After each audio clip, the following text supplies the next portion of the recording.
Since napaisipan ako nga magluto og banana cake, so hingali ko diri sa tindahan sa akong amiga. So prepare na ako ang banana, i-mash and then na-prepare po diri og kanang butter. Gipalanay na kay para sure nga makuan. And then ang among itlog ready na. And the other ingredients nga para masagol sa amo nga banana nga gimash. And then amo nang gisagol-sagol ang uban pang mga ingredients. Una is ang egg. And then ang gatas nga usa ka lata amo gihurot kay para sure nga lami gyud ang amo ang banana cake. And then the condensed milk amo gi siyang butang. Then mixan og kanang sugar, gamay na sugar para sure gyud nga lami. Dinag-auto ang gimelt ganiha nga butter. Amo naman tang gisagol diha.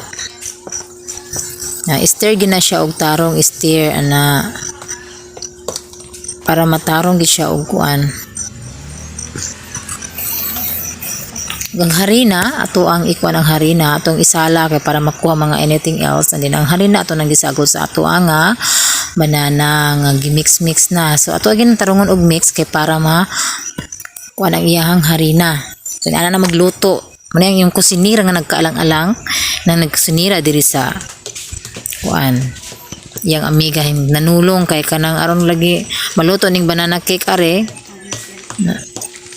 pag yung isa ato yung i-mix it pag ayo para with love din ang pagluto. So ato nang isurot siya sa lutuanan di magpapamagawit na lang ta. And then now na ready na ang ato ang kuan banana cake.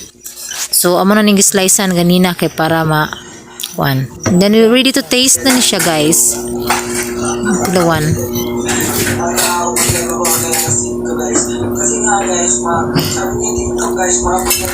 Ano pa?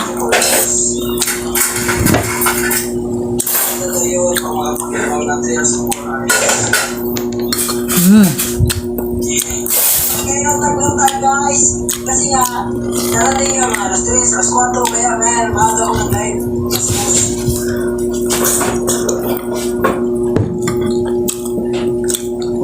Maganda lang yung pag-live ng mga 3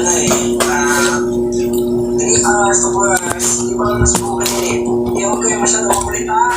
Game lang kayo dyan. Chill lang tayo guys, chill lang.